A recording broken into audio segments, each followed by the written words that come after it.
मांगने के लिए। और साथियों, इसलिए मांगने आया हूं कि ये भारत श्रेष्ठ बनाना है और देश श्रेष्ठ तब होगा जब मजबूत सरकार बनेगी, क्योंकि हम लोगों ने आजादी के बाद कई मजबूर सरकार देखी है।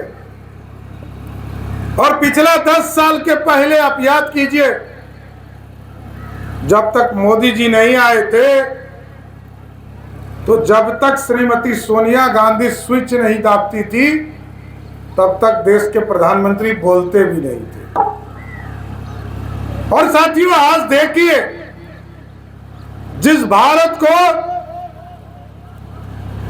दुनिया में चौथा वर्ल्ड माना जाता था, गरीब देश माना जाता, चौथी दुनिया मानी जाती थी, उस भारत को मोदी जी ने आर्थिक रूप से खड़ा किया। जिस अंग्रेज ने 200 वर्षों तक भारत को लूटने का काम किया, उसी भारत को 12वें स्थान पर आर्थिक व्यवस्था में खड़ा था। 10 साल में आपने जैसे ही राधा मोहन जी को चुनाव जिताकर भेजा, वैसे ही वहां पर मोदी जी ने 12वें स्थान से 5वें स्थान पहुंचा दिया। और अब सोचिए साथियों, जिस भारत को सोने की चिड़िया हम कहते थे, कैसे बदला भारत। सोने की चिड़िया कहते थे। पंडित चाणक्य ने, चंद्रगुप्त ने आज से 2000 वर्ष पहले इस देश को अखंड भारत का सपना देखा और इस देश को सोने की चिड़िया बनाया। लेकिन दुर्भाग्य है, सम्राट अशोक ने जो सोने की चिड़िया बनाया, उसको कभी मोहम्मद गजनी आया, उसने 17 बार भारत को लूटा। कभी मुगल आए, उसने 400 वर्षों तक भारत को लूटा। और कभी अंग्रेज आए, 200 वर्षों तक लूटा। लेकिन मोदी जी ने कहा, अब भारत सोने की चिड़िया नहीं, सोने का शेर बनेगा जो दुनिया में दहाड़ने का काम करेगा।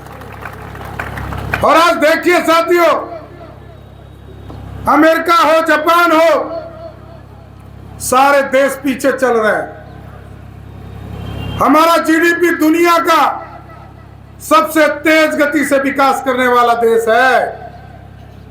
जापान हमसे पीछे, चाइना हमसे पीछे, और जो हमसे लड़ रहा था पाकिस्तानी, वो तो आजकल कटोरा लेके बैठा है, आटा खोज रहा है।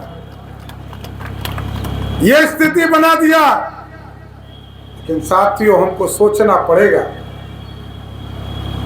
लोग कहते हैं कि मोदी जी ने क्या दिया, यह भी जानना चाहिए। मोदी जी ने आजादी के बाद,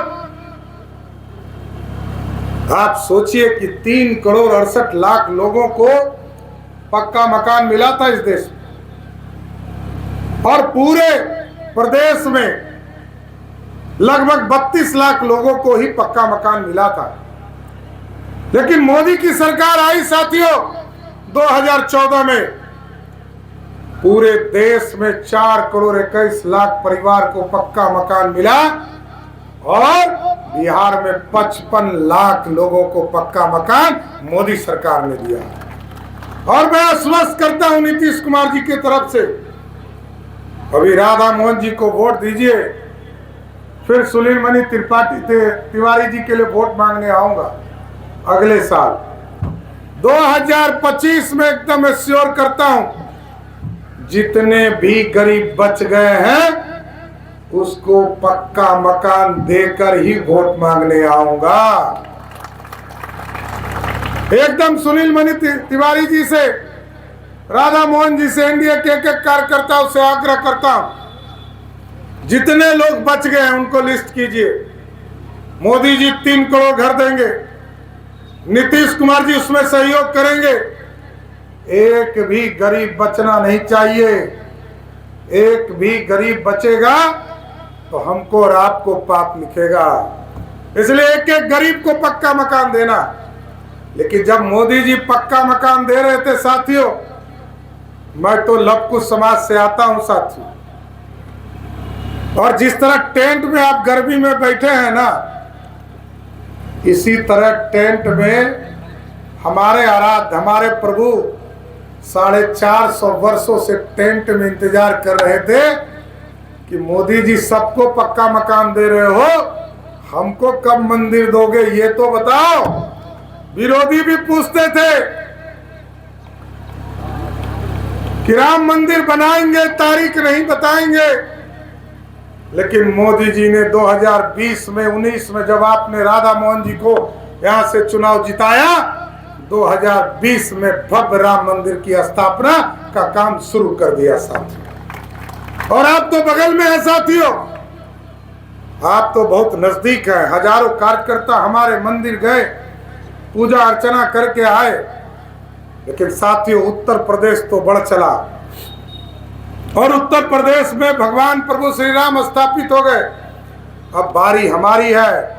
हम आपको जरूर आश्वस्त करते हैं कि जिस तरह उत्तर प्रदेश में प्रभु श्री राम के मंदिर को स्थापित किया गया, उसी तरह बिहार में मां सीता को भी एक भव्य मंदिर में स्थापित करने का काम हम लोग करेंगे। साथियों, हम जातियों में ना फंसे। कोई टिकट खरीद कर आ जाता होगा, एमएलए एमपी तो लाखों कई वर्षों से हम बना रहे हैं। एमएलए एमपी बनाते हैं, प्रदेश नहीं बनाते हैं, देश नहीं बनाते। राधा मोहन जी को जिताइएगा, पूरे देश को पता है कि प्रधानमंत्री कौन होगा। लेकिन ये जो पर्स वाले लोग हैं, इनको तो चुनाव जिता भी दीजिएगा तो उनको पते नहीं कि देश का प्रधानमंत्री कौन होगा। पता है क्या? ना उम्मीदवार को पता होगा, ना उनके नेता को पता होगा, और ना उनके नेता का जो नेता है बिहार में लालू प्रसाद, उनको भी नहीं पता है कि देश का प्रधानमंत्री का उम्मीदवार कौन है। तो ऐसे हाथों में वोट दीजिएगा क्या? तो साथियों, हम आग्रह करने आए, जातियों के बंधन को तोड़िए। और ठीक कहा राधा मोहन जी ने कि बतासा के चक्कर में मंदिर मत तोड़ दीजिए। आज यदि सम्राट चौधरी नहीं होते तो इतना उम्मीदवार खड़ा होता क्या? इतना टिकट देता ललटनिया? देता? दिया था? इसके पहले दिया था? एकदम नहीं देगा। ये समझता है कि 2025 का चुनाव लड़ रहे हैं। एकदम गलतफहमी में मत रहना साथियों। एकदम स्पष्ट तौर पर लड़ाई लड़ो, और आपकी लड़ाई, आप ही ताकत हो हमारी। आपकी ताकत से ही भारतीय जनता पार्टी ने हमें प्रदेश अध्यक्ष बनाया, आज उप मुख्यमंत्री बनाया है। और बिहार को यदि ठीक करना है साथियों, ताकत देना होगा।